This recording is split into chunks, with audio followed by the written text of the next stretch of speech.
Today, we are going to be touring the highly desirable South Temecula community of Redhawk. Here we go.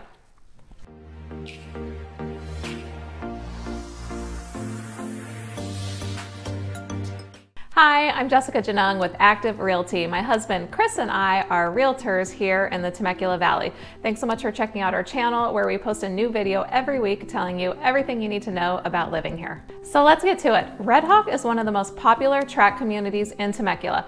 My favorite things about Redhawk is going to be the rolling hills, the beautiful landscaping surrounding the streets, and of course the golf course.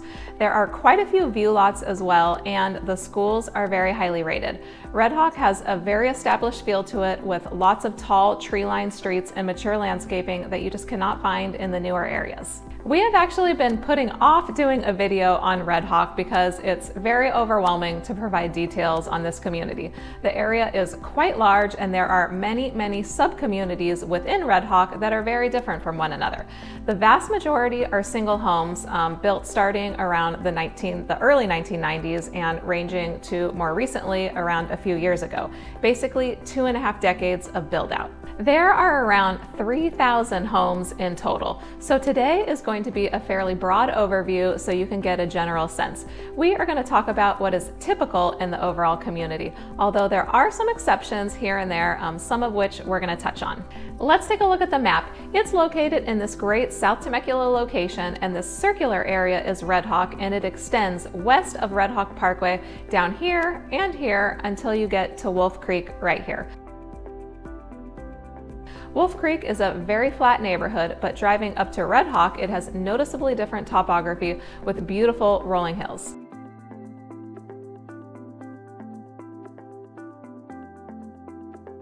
Up on this side of the circle is a different community not within Redhawk, and that area does not have an HOA here north of Nighthawk Pass. So if you are looking for no HOA, this area might be an option. You can see there is a golf course that meanders through a few of the different neighborhoods. It is a gorgeous 18-hole golf course and it has a restaurant.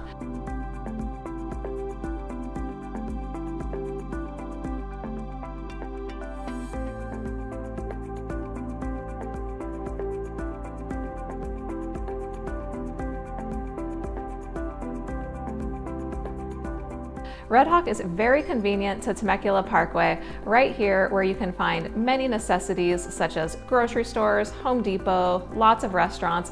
Temecula Valley Hospital is right here, and there is a Walmart Supercenter right here, which is actually a really nice Walmart with a full-on grocery store, and it's very spacious and has lots of parking. It is much better than the Murrieta Walmart, which is over by me, hands down. Also, down this way, you can zip over to Pechanga Resort and Casino, which is a very popular destination. Lots of restaurants and entertainment options there. You are also minutes from Old Town and Temecula Wine Country, so you can see why Redhawk is such a popular location. In addition to the location, Redhawk is zoned for the highly desirable Temecula Unified School District, including Great Oak High School, which last I checked was the only 10 out of 10 school in our area, according to the ratings website greatschools.org. When you are driving around the area, one way to tell that you are likely in Redhawk is these white painted walls. White walls means Redhawk to me. Check out this giant symbol right here, which we think is a feather, and it is the symbol for Redhawk. That is another way to know that you're in the Redhawk area. As I mentioned, Redhawk is huge and consists of about 3,000 homes and many sub-communities. Some are gated, some are not, some are on the golf course, some streets have mountain views. We are not going to cover all of the sub-communities, but here are 2 points on the spectrum. On the high end, you have the gated golf course sub-communities such as Fairways, Rancho Madera, and Augusta, to name a few. This is some of the footage on the inside of the gates at Fairways. We've been showing a lot of homes in Fairways recently, including this weekend. We shot this excellent, okay, Chris put in excellent because he shot the footage, but here's the footage. The architectural style throughout Redhawk is mostly Spanish with the tile roofs and the white or tan stucco exteriors.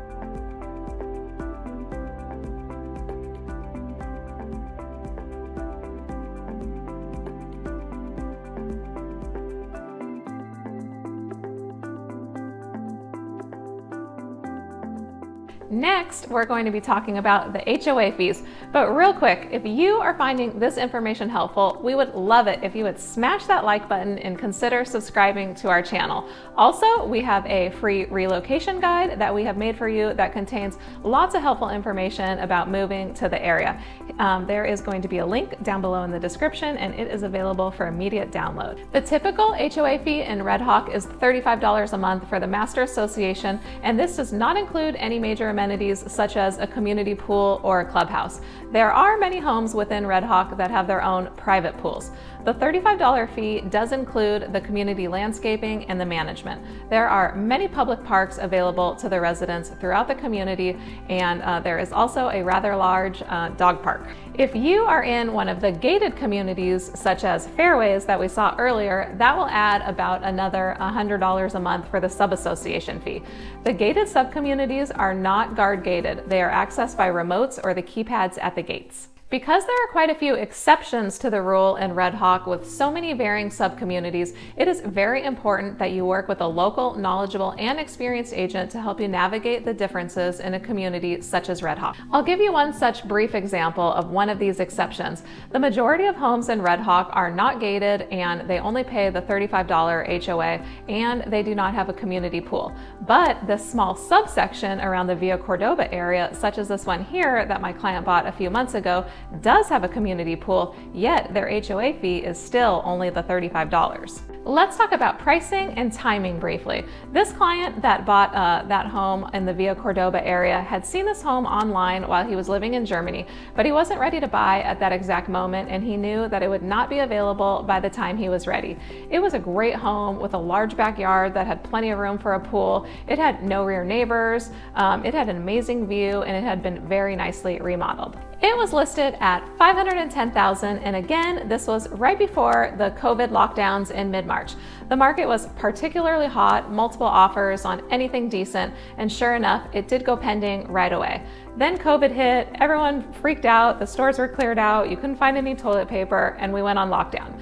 The original buyer canceled, and the property came back on the market. By this time, my client had moved back to California and was ready to go. We felt like that we were the only buyers out there. Anyway, we made a full price offer, and we were the only offer at that time because everyone thought this was the beginning of the end of the world, and we were in COVID shutdown mode. Life continued to go on and things normalized very quickly, and this home is probably worth about $40,000 more in just a few short months. It is counterintuitive, but it is a great time to buy when everyone else is afraid. The average home in Redhawk is going to be listed in the $500,000s right now. On the lower end, you can find homes in there in the $400,000s, and on the higher end, it goes all the way up into the $800,000s, sometimes the high $800,000s. Those are for homes that have large lots, huge pools, and views, all the bells and whistles. Lastly, we'll touch on the property taxes. There's a range of property tax rate percentages in Redhawk, but for the most part, it's pretty reasonable. On the low end, like for the older homes, such as those built in the early 90s, you are looking at about a 1.2 to 1.3% property tax total range. What is typical though is about a $2,000 special assessment, which is going to put you in what I consider the medium property tax range, which is about 1.5%. In the Temecula Valley, the newer the home, the higher the special assessments, which makes your overall tax rate higher. If you're curious about what is on the market right now, real time in Redhawk, I have a link down below in the description to my MLS search tool called Real Scout, and it will show you every property that is on the market in Redhawk right now. You can also set up your own customized search through Real Scout if you want to start receiving emails with listings. We can also help set you up on that search. If you need to, go ahead and reach out. We'll be happy to do that. I hope you found this video helpful and have a great idea now of what it's like to live in Redhawk. I'll see you on the next video. Bye.